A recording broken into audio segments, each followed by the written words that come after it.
அன்பார்ந்த creativity YouTube channel பார்வையாளர்களுக்கு அஸ்ஸலாமு அலைக்கும் வரஹ்மத்துல்லாஹி வபரகாத்துஹு. உங்கள் அனைவர் மீதும் சாந்தியும் சமாதானமும் உண்டாவதாக. அண்மையில் சென்னை ஹில்டன் ஹோட்டலில் ஒரு அற்புதமான ஒரு அழகான திருமணம் ஒன்று நடைபெற்றது. அந்த திருமணத்தில் அப்துல் பாசித் புகாரி அவர்கள் பங்கேற்றார்கள். அவருடைய பேச்சு இதில் இருக்கின்றது, இறுதி வரை பாருங்கள்.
இதை புரிந்து கொள்வதற்காக, இந்த மார்க்கத்தையும் இந்த குணத்தையும் புரிந்து கொள்வதற்காக சில ஹதீஸ்களை கூறினால் நமக்கு புரிய வரும். அல்லாஹ்வுடைய ரசூல் ஸல்லல்லாஹு அலைஹி வஸல்லம் இடத்திலே ஒரு நபித்தோழர் வந்து கேட்டார், அல்லாஹ்வின் தூதரே, ஒரு பெண் இருக்கிறாள், அந்த பெண் பகல் முழுவதும் நோன்பு வைக்கிறாள், இரவிலே அல்லாஹ்வை நின்று வணங்குகிறாள், இரவு முழுக்க அல்லாஹ்வை வணங்குகிறாள், பகல் முழுக்க நோன்பு வைக்கிறாள். ஆனால் இந்த பெண் தீனிலே சரியாக இருக்கிறாள். ஆனால் இந்த பெண்ணால் அண்டை வீட்டார் நோவினை செய்யப்படுகிறார்கள். ரசூலுல்லாஹி ஸல்லல்லாஹு அலைஹி வஸல்லம் ஒரே வார்த்தையில் சொன்னார்கள், அப்படியா, பரவாயில்லை, அவர் இரவு முழுக்க நோன்பு வைக்க முடியாது அல்லாஹ்விடத்தில். அல்லாஹ்வுடைய தூதர் ஸல்லல்லாஹு அலைஹி வஸல்லம் சொன்னார்கள், மறுமையில் நிறுக்கப்படக்கூடிய தராசில் எடையை அதிகமாக்கக்கூடிய அலைஹி வஸல்லம் சொன்னார்கள், ஒரு இறை நம்பிக்கையாளனை முழுமைப்படுத்தக்கூடியது நல்ல குணங்கள். ஹியாருக்கும் ஹியாருக்கும் லியாஹ்லிஹ். இதோடு அல்லாஹ்வுடைய தூதர் சேர்த்து சொன்னார்கள், உங்களில் சிறந்தவர் உங்களுடைய குடும்பத்தாரிடத்திலே சிறந்தவர். குணத்தால் உங்களுடைய குடும்பத்தை அலங்கரிக்கக்கூடியவர் தான் மார்க்கத்தை மட்டும் வைத்து குடும்பத்தை அலங்கரிக்கக்கூடியவரை விட சிறந்தவர். அல்லாஹ்வுடைய தூதர் ஸல்லல்லாஹு அலைஹி வஸல்லம் இடத்திலே ஒருவரை பற்றி அல்லாஹ்வுடைய தூதர் கேட்டார்கள், மணி முஃப்லிஸ், பரம ஏழை யார் என்று. அப்போது சஹாபாக்கள் சொன்னார்கள், அல்லாஹ்வுடைய தூதரே, மறுமையில் பரம ஏழை என்பவன் காசு இல்லாமல், தீனார் இல்லாமல், திர்ஹம் இல்லாமல், வசதி இல்லாமல் வாழ்பவன் தான் பரம ஏழை என்றார்கள். அல்லாஹ்வுடைய தூதர் சொன்னார்கள், பரம ஏழை என்பவன் அப்படி அல்ல, நாளை மறுமையில் மிகப்பெரிய நன்மைகளை சுமந்து வருவான். ஆனால் அவனுக்கு பின்னால் ஒரு கூட்டம் இருக்கும். அந்த கூட்டம் அவனை பற்றி அல்லாஹ்விடத்திலே முறையிடும், யா அல்லாஹ், இவன் என்னை பற்றி ஏசினான், இவன் என்னை குறை பேசினான், என்னை பற்றி புறம் பேசினான், என்னுடைய சொத்தை சூறையாடினான், என்னுடைய செல்வத்தை எடுத்தான், என்னுடைய மானத்தை பங்கம் விளைவித்தான், என்னை பற்றி தவறான எண்ணங்கள் வைத்திருந்தான் என்று அல்லாஹ்விடத்திலே வந்து முறையிடுவார்கள் சில கூட்டம். அப்போது அவன் செய்த தீனுடைய நன்மைகள், அவன் செய்த தொழுகை, அவன் செய்த ஹஜ், அவன் செய்த நோன்புகள், இப்படி அல்லாஹ்விடத்திலே வந்து முறையிடுபவர்களுக்கு எடுத்து கொடுக்கப்படும். கொடுக்கப்பட்டு தொழுகை, நோன்பு, ஹஜ், ஜக்காத் எல்லாம் கொடுக்கப்பட்டு இன்னும் அந்த கூட்டம் அதிகமாக இருக்கும் காரணத்தால் அவர்களுடைய பாவங்கள் எல்லாம் இவன் மேல் சுமத்தப்பட்டு இந்த மனிதன் நரகத்திலே தூக்கி வீசப்படுவார். எல்லா நன்மைகளோடு வந்தவன் மனிதர்களிடத்திலே குறைபட்டதால் நரகம் செல்கிறானே, இவன் தான் பரம ஏழை என்று அல்லாஹ்வுடைய ரசூல் சொன்னார். அல்லாஹ்வுடைய ரசூல் ஸல்லல்லாஹு அலைஹி வஸல்லம் ஒரு ஆண்மகனை தேர்ந்தெடுப்பதற்கு கொடுத்த அளவீடு சாதாரண அளவீடு அல்ல.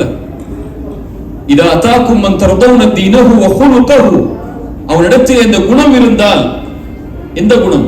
தீனை மிஞ்சிய குணம் இருந்தால் ஃபஸவ்விஜு, அவருக்கு திருமணம் முடித்து கொடுங்கள் என்றார்கள். பெண்ணுக்கு அல்லாஹ்வுடைய தூதர் சொன்னார்கள், துன்கஹல் மர்அத்து லிஅர்பஇன், 4 விஷயத்திற்காக ஒரு பெண் மனம் முடித்து கொடுக்கப்படுகிறாள்.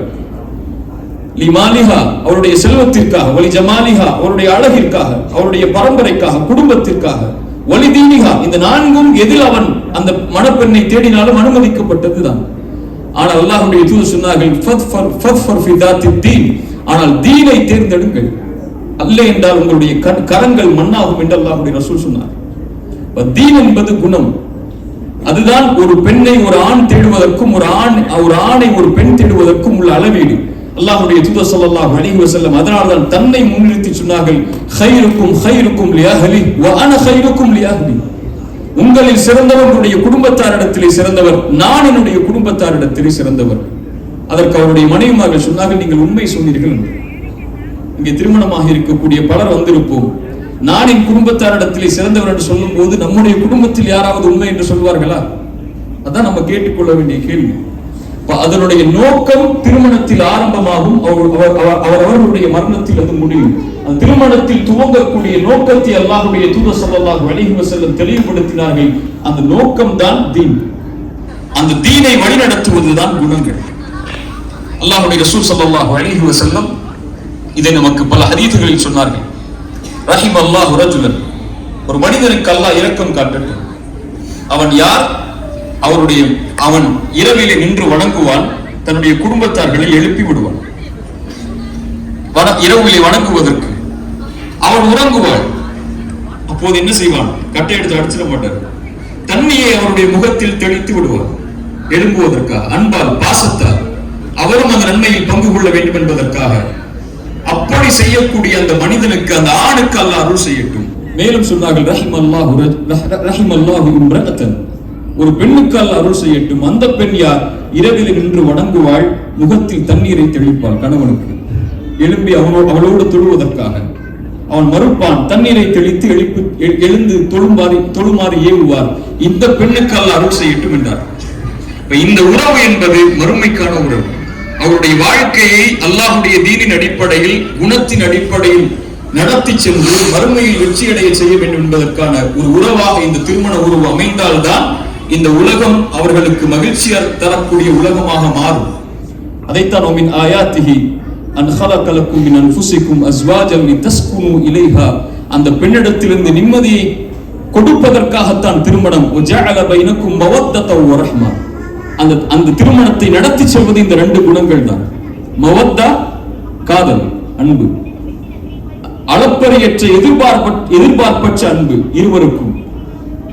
ரஹ்மா, அந்த அன்பு மட்டும், அந்த காதல் மட்டும் போதாது, அது சில வருடங்களில் முடியும் அல்லது குறையும். குழந்தை பெற்றதற்கு பிறகு குறையும், காலம் மாற மாற அந்த அன்பு குறையும், காதல் குறையும். அதை நகர்த்தி செல்வதற்கு ரஹ்மா, கருணை, இரக்கம், அந்த பெண்ணுடைய அர்ப்பணிப்பை அவன் பார்க்கக்கூடிய அந்த பார்வை, தனக்காக குழந்தையை பெற்றெடுக்கக்கூடிய அந்த பெண்ணை அவன் பார்க்கக்கூடிய பார்வை, குடும்பத்தை விட்டு, உறவை விட்டு தனக்காக வந்திருக்கக்கூடிய அந்த பெண் மீது அவன் காட்டக்கூடிய கருணை, அதே அந்த ஆண்மகன் படக்கூடிய கஷ்டத்தை பார்த்து, சிரமத்தை பார்த்து, குடும்பத்திற்காக அவன் அர்ப்பணிக்கக்கூடிய அர்ப்பணிப்பை பார்த்து அந்த பெண் படக்கூடிய கருணை, அந்த அன்பும் அந்த கருணையும் அந்த உறவை நடத்தி செல்லும். அதற்காகத்தான் திருமணம், அதற்காகத்தான் கணவன் மனைவி அல்லாஹ் இணைக்கிறான். இந்த அல்லாஹ் ரப்புல் ஆலமீன் குர்ஆனிலே சொல்கிறார். ஒரே ஒரு செய்தியை கூறிவிட்டு இந்த நிகழ்வு என்னுடைய இந்த வாழ்த்துரையை முடிக்கிறேன். இந்த உறவு எதற்காக என்பதற்காக. அபூ தர்தா ரலியல்லாஹு அன்ஹு என்ற ஒரு நபித்தோழர் இருந்தார். சல்மான் அல் ஃபாரிசி என்ற அவருடைய நெருங்கிய நண்பர் அவருடைய வீட்டிற்கு வருகிறார். வீட்டிற்கு வந்து கதவை தட்டுகிறார். உம்மு தர்தா அவருடைய மனைவி கதவை திறக்கிறார்கள். ஹிஜாபுடைய சட்டங்கள் இறங்குவதற்கெல்லாம் முன்னால் இந்த நிகழ்வு நடப்பதால் அவர்கள் இயற்கையான தோற்றத்தில் இருக்கிறார்கள். முடியெல்லாம் பரட்ட தலையோடு ஒரு பாதிக்கப்பட்ட பெண் போல அந்த பெண் காட்சியளிக்கிறார். சல்மான் கேட்டார்கள், என்னுடைய தோழரின் மனைவியை என்ன ஆயிற்று இந்த கோலம்? சொன்னார்கள், உங்களுடைய நண்பனுக்கு என்ன தேவை இருக்கிறது என்னிடத்தில்? அவர் எப்போது பார்த்தாலும் தொழுகிறார், நோன்பு வைக்கிறார், இரவு முழுக்க வணக்கத்தில் இருக்கிறார், பகல் முழுக்க நோன்பு வைக்கிறார், என்னை கண்டுகொள்வதே இல்லை அவர். அப்படியா என்று வீட்டிற்குள் நுழைகிறார். உணவு வைக்கப்பட்டது. அபூ தர்தாவை அழைத்தார்கள். சல்மான், வாருங்கள் சாப்பிடுவோம் என்று. அவர் சொன்னார், நான் நோன்பாளி என்று. நீ சாப்பிடும் முறை நான் சாப்பிட மாட்டேன், நஃபில் தானே, முறித்துக்கொள், சாப்பிடுகின்றார்கள். சாப்பிட்டார். இரவிலே ஆரம்ப பகுதி ஆரம்பமானது. நின்று வணங்கினார். சல்மான் சொன்னார்கள், ரலியல்லாஹு அன்ஹு, உட்கார், இப்போது நீ தொழ வேண்டாம். அவர் சல்மான் உறங்கினார். மறுபடியும் நின்று தொழுதார். நீ தொழாதே, உட்கார். கடைசி நேரம் வந்தது. நின்று தொழுதார்கள் இருவரும். அந்த தொழுகை முடித்ததற்கு பிறகு சல்மான் சொன்னார்கள், ரலியல்லாஹு அன்ஹு, நீ அல்லாஹ்விற்கு செய்ய வேண்டிய கடமையில் சரியாக இருக்கிறாய், ஆனால் குடும்பத்திற்கு செய்ய வேண்டிய கடமையில் நீ சரியாக இல்லை. உன்னுடைய கண்ணிற்கு உரிமை இருக்கிறது, உன்னுடைய மனைவிக்கு உரிமை இருக்கிறது, உன்னுடைய உடலுக்கு உரிமை இருக்கிறது. அந்த உரிமையை நிறைவேற்றினால் தான் நீ முழுமை பெற முடியும். அல்லாஹ்வுடைய தூதருக்கு இந்த செய்தி எடுத்துச் சொல்லப்பட்டது. அல்லாஹ்வுடைய தூதர் சொன்னார்கள், சதக்க சல்மான், சல்மான் உண்மை சொன்னார். வணக்கம் என்பது வேறு, குடும்ப உறவு என்பது வேறு. அந்த வணக்கத்திற்கு என்ன முக்கியத்துவமோ அதே முக்கியத்துவத்தை நீ குடும்பத்திற்கும் தர வேண்டும், அது உன்னுடைய உரிமை என்றார்கள். இந்த நிகழ்வெல்லாம் நடக்கிறது. உம்மு தர்தா ரலியல்லாஹு அன்ஹு அபூ தர்தாவுடைய மரணத்தில் பக்கத்தில் இருக்கிறார்கள். அபூ தர்தாவை பார்த்து உம்மு தர்தா சொன்னார்கள், நீங்கள் பெண் கேட்டு வந்தீர்கள் என்னுடைய தந்தையிடத்தில். எங்களுடைய தந்தை உங்களுடைய கரத்தில் என்னை ஒப்படைத்தார். நான் இப்போது சொல்லுகிறேன், நான் ஆசைப்படுகிறேன், ஆதரவு வைக்கிறேன், நாளை மறுமைக்காக உங்களை நான் என்னுடைய கணவனாக தேர்ந்தெடுப்பதற்கு என்று சொல்கிறார்கள். அபூ தர்தா மரணமாகிறார். முஆவியா ரலியல்லாஹு அன்ஹு பெண் கேட்டு அனுப்புகிறார்கள். பின்னால் அவர்கள் விதவையாக இத்தாவுடைய காலம் முடிந்ததற்கு பிறகு முஆவியா கலீஃபா ரலியல்லாஹு அன்ஹு, அந்த நாட்டை ஆட்சி செய்யக்கூடிய ஆட்சியாளர், உம்மு தர்தாவை பெண் கேட்டு வரும்போது உம்மு தர்தா ரலியல்லாஹு அன்ஹு சொல்லி அனுப்பினார்கள், நான் மறுமைக்காக நிச்சயிக்கப்பட்டு விட்டேன் அபூ தர்தாவிற்காக. சுப்ஹானல்லாஹ், இது மறுமையின் உறவு, அல்லாஹ்விற்கான உறவு, அல்லாஹ்வுடைய தீனுக்கான உறவு. அது இந்த உலகத்திலும் மறுமையிலும் தொடர்ச்சியாக வர வேண்டும் என்று இருவரும் ஆசைப்படுவார்கள். அதற்காக இந்த வாழ்வை அமைப்பார்கள். அப்படிப்பட்ட வாழ்க்கையாக இந்த மணமகனுடைய வாழ்வையும் மணப்பெண்ணுடைய வாழ்வையும் அல்லாஹ் ரப்புல் ஆலமீன் ஆக்கி தருவானாக. மூசா அலைஹிஸ்ஸலாம் தன்னுடைய சிரமத்தில் அல்லாஹ்வை அழைத்தார்கள். தன்னுடைய தேவைக்காக, தன்னுடைய வாழ்வுடைய தேவைக்காக, திருமணத்தின் தேவைக்காக அல்லாஹ் அழைத்தார்கள். ரப்பி லிமா அன்ஸல்த இலைய மின் கைரின் ஃபகீர், யா அல்லாஹ், நீ இறக்கி இருக்கின்ற அளவுகளுடைய எல்லா தேவைகளிலும் நான் தேவை உள்ளவனாக இருக்கிறேன், அந்த அளவுகளில் என்று பிரார்த்தனை செய்தார்கள். அல்லாஹ் அதற்கு பிறகு அவர்களுக்கு திருமண வாழ்வை அமைத்துக் கொடுத்தார். அந்த அடிப்படையில் இந்த கணவன் மனைவியுடைய வாழ்வை அல்லாஹ் இந்த உலகத்தில் அல்லாஹ் இறக்கி இருக்கக்கூடிய அவர்களின் அளவுகளில் அல்லாஹ் எல்லா தேவைகளிலும் அவர்களை தேவை உள்ளவர்களாக மாற்றி அல்லாஹ் அதை நிறைவேற்றி கொடுப்பானாக. அல்லாஹ் ரப்புல் ஆலமீன் இந்த திருமணத்தை ஏற்றுக்கொண்டு இந்த திருமணத்தை அல்லாஹ் மறுமையில் வெற்றி பெறக்கூடிய திருமணமாக அல்லாஹ் ரப்புல் ஆலமீன் ஆக்கி அருள் புரிவானாக. அக்கூலு கௌலி ஹாதா அஸ்தக்ஃபிருல்லாஹ் லீ வ லக்கும். அஸ்ஸலாமு அலைக்கும் வ ரஹ்மத்துல்லாஹி வ பரகாத்துஹு. இந்த நிக்கா மஜ்லிஸுக்கு தேவையான இப்பொழுது திருமண வாழ்க்கை ஆரம்பிக்கக்கூடிய மணமகன்களுக்காகவும் ஏற்கனவே திருமணமான நண்பர்ந்த அனைவர்களுக்காகவும் தங்களுடைய இந்த உபதேசம், இந்த சிறப்புரை மிக பலனுள்ளதாக அமைந்தது. அவர்களுக்கு எல்லாம் மேலும் அவர்களை கொடுத்து மேலும் மார்க்க விளக்கத்தை வழங்கக்கூடிய ஒரு வாக்கியத்தை என்று செய்கிறோம்.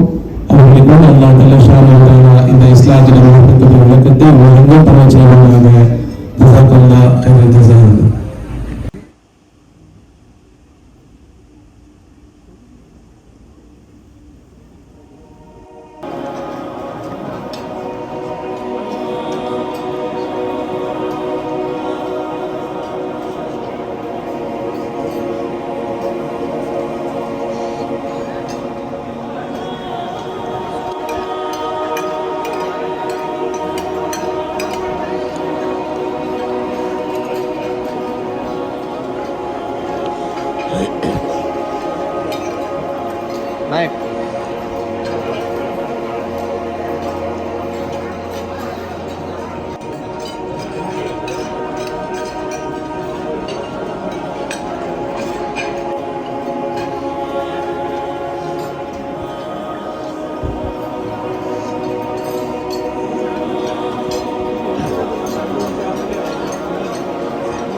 ஆ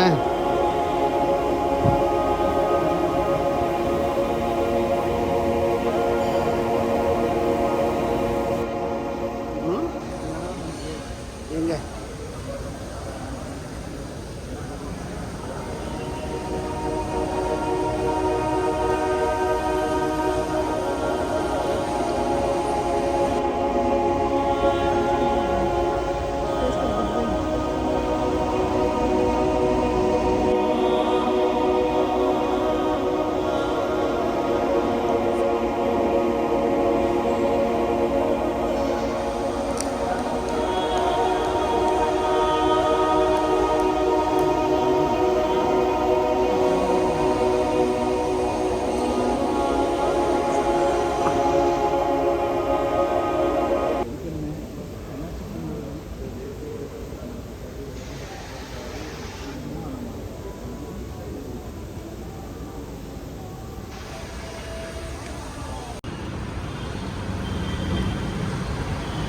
Subscribe to Creativity channel, like, share and comment, and click on the notification bell so that you'll be notified every time we post a new video.